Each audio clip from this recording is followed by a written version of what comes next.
जय हिंद। एक एसपी यानी सुपरिटेंडेंट ऑफ पुलिस के पास एक इंस्पेक्टर और उसकी टीम पहुंचती है। इंस्पेक्टर कहता है कि सर आपको अरेस्ट किया जाता है। अब जैसे ही गिरफ्तारी की बात ये एसपी सुनते हैं वो हैरान रह जाते हैं। उसके बाद वो इंस्पेक्टर को कहते हैं कि तुम जानते नहीं कि मैं तुम्हारा भी सीनियर अधिकारी हूं। तो ये इंस्पेक्टर कहता है कि सर हमारे पास ऑर्डर्स हैं आपको गिरफ्तार करने के, और फौरन इस एसपी को गिरफ्तार कर लिया जाता है। गिरफ्तारी के बाद मजिस्ट्रेट के सामने पेशी होती है और फाइनली उसे जेल में भेज दिया जाता है। पर इतना ही नहीं, गिरफ्तारी के बाद इस एसपी को सस्पेंड किया गया और कुछ समय बाद उसे नौकरी से बर्खास्त यानी डिसमिस कर दिया गया।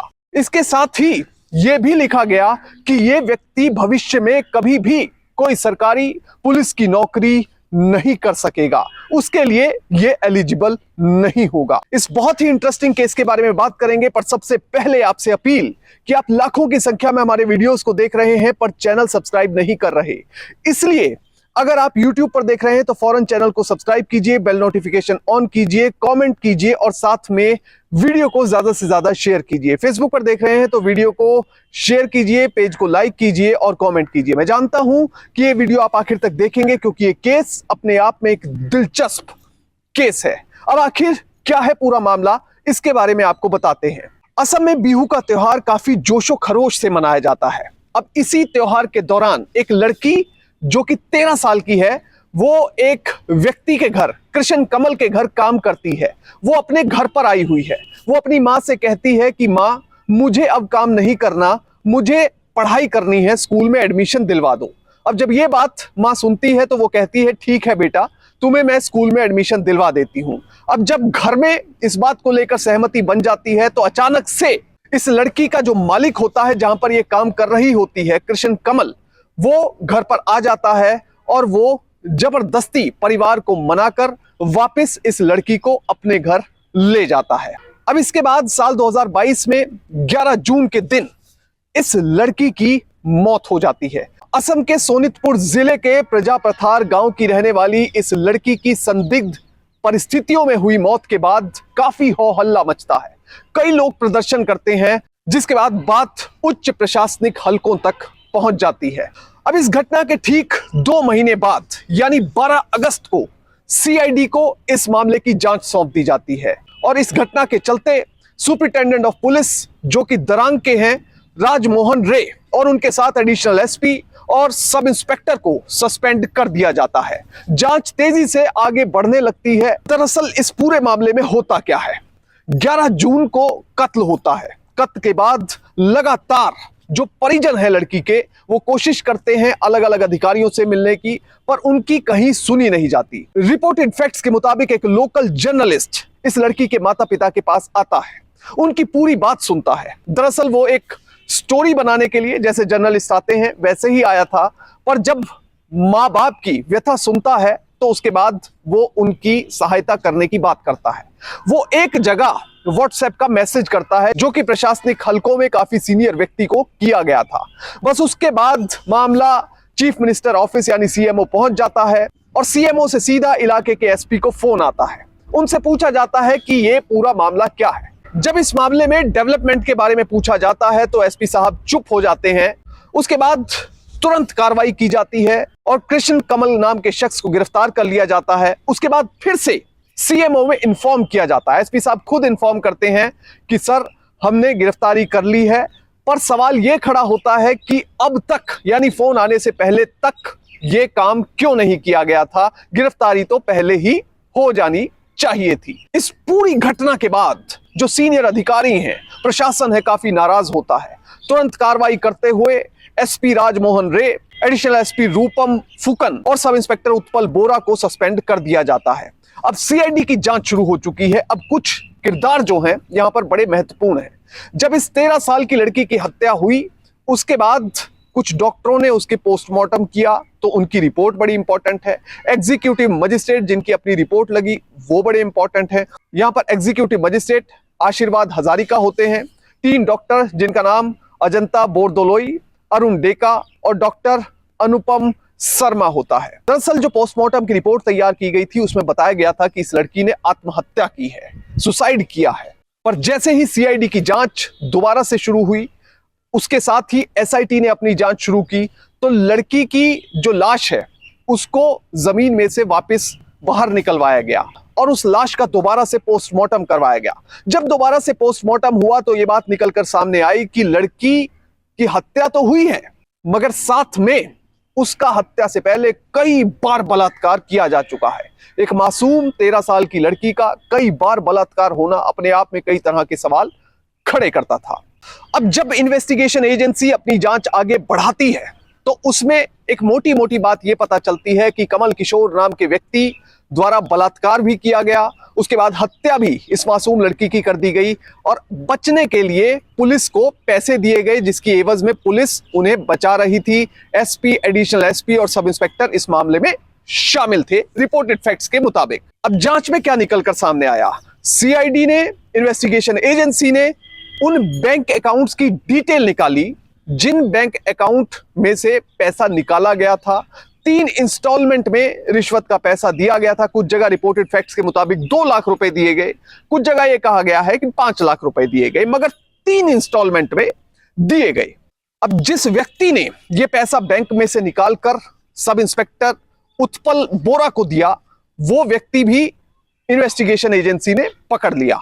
इसके बाद कॉल डिटेल्स निकाली गई, कॉल रिकॉर्डिंग निकाली गई और कॉल लिंक एनालिसिस किया गया। कॉल रिकॉर्डिंग्स में रिपोर्टेड फैक्ट्स के मुताबिक साफ तौर पर सुना जा सकता था कि एसपी साहब अपने जूनियर अधिकारी को निर्देश दे रहे हैं कि आरोपी को फंसाओ मत और उसे बचाते हुए जांच को दबा दो।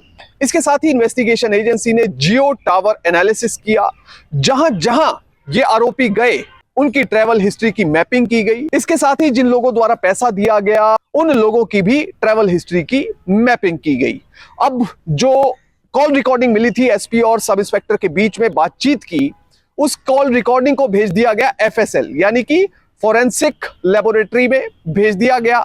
वहां पर जो रिपोर्ट आई है उसके मुताबिक जो आवाज है वो एसपी यानी सुपरिटेंडेंट ऑफ पुलिस की है, वहीं दूसरी तरफ एसआई उत्पल बोरा की है। जो सबसे महत्वपूर्ण बात जांच में निकलकर सामने आई वो ये थी कि जिस समय लड़की की मौत हुई उसके बाद उसके शव की वीडियोग्राफी नहीं कराई गई, उस जगह की फोटोग्राफी अच्छे से नहीं करवाई गई और कुल मिलाकर जो स्टार्टिंग से मामले की इन्वेस्टिगेशन पुलिस को लोकल लेवल पर करनी चाहिए थी वो बिल्कुल भी नहीं की गई। अब जब इन्वेस्टिगेशन एजेंसी ने जांच की तो यह भी पता चला कि जो सब इंस्पेक्टर उत्पल बोरा था उसने अपने फोन का सारा रिकॉर्ड पहले डिलीट किया, उसके बाद फोन को फॉर्मेट मार दिया। उसने सोचा कि सारी डिटेल जो फोन की है वो डिलीट हो जाएगी, पर ऐसा नहीं है। इन्वेस्टिगेशन एजेंसी के पास आजकल इस तरह की टेक्नोलॉजी है कि आप कोई भी डेटा डिलीट कर दें उसे रिट्रीव कर लिया जाता है। तो ऐसे ही इस केस में भी सब इंस्पेक्टर के मोबाइल फोन की जो डिटेल थी वो रिट्रीव कर ली गई, यानी वो दोबारा से वापस मिल गई और उसमें उसकी अपने अधिकारी सुपरिटेंडेंट ऑफ पुलिस के साथ की गई बातचीत भी जांच एजेंसी को मिल गई। सीआईडी द्वारा यह केस रजिस्टर किया गया था 20/2022, जिसमें बहुत तेजी से सीआईडी की ओर से जांच की गई, एसपी को गिरफ्तार किया गया और इसके साथ ही एडिशनल एसपी और सब इंस्पेक्टर को भी गिरफ्तार किया गया। अब जो सबसे लेटेस्ट और चौंकाने वाली डेवलपमेंट इस मामले में हुई वो ये थी कि एसपी को नौकरी से बर्खास्त कर दिया गया, यानी डिसमिस कर दिया गया और साथ में ऑर्डर में यह भी लिखा गया कि ये एसपी साहब भविष्य में भी कहीं नौकरी नहीं कर सकेंगे, यानी पुलिस की नौकरी जो सरकारी नौकरी है वो भविष्य में अब कभी भी नहीं कर पाएंगे। अब देखिए 2 टर्म होती है, एक तो रिमूवल फ्रॉम सर्विस, एक डिसमिसल फ्रॉम सर्विस। जो रिमूव करना होता है किसी सर्विस से उसका मतलब होता है कि सीधा इस व्यक्ति को नौकरी से निकाला गया है, मगर जो डिसमिसल होता है उसका मतलब साफ तौर पर होता है कि इसको नौकरी से निकाला तो गया है मगर साथ में ही भविष्य में भी वो कोई सरकारी नौकरी करने के योग्य नहीं होगा। अब इस पूरे मामले में इन आरोपी पुलिस अधिकारियों के खिलाफ आईपीसी की धारा 120 बी, आईपीसी की धारा 420, 218 और प्रिवेंशन ऑफ करप्शन एक्ट की धारा 7 और 8 के तहत मुकदमा कायम किया गया है। अगर आईपीसी की धारा 120 बी की बात करें तो उसमें आपराधिक षड्यंत्र के लिए सजा दी जाती है। इसमें साफ तौर पर लिखा है कि मान लीजिए 4 व्यक्ति हैं और वो चारों एक क्राइम करते हैं, उस क्राइम में हर व्यक्ति को उतनी सजा दी जाएगी जैसे कि उसने खुद ही क्राइम किया है। वही दूसरी धारा है आईपीसी की धारा 420 जो कि फर्जीवाड़े के लिए दी जाती है। इसमें 7 साल तक की सजा और साथ में जुर्माना हो सकता है।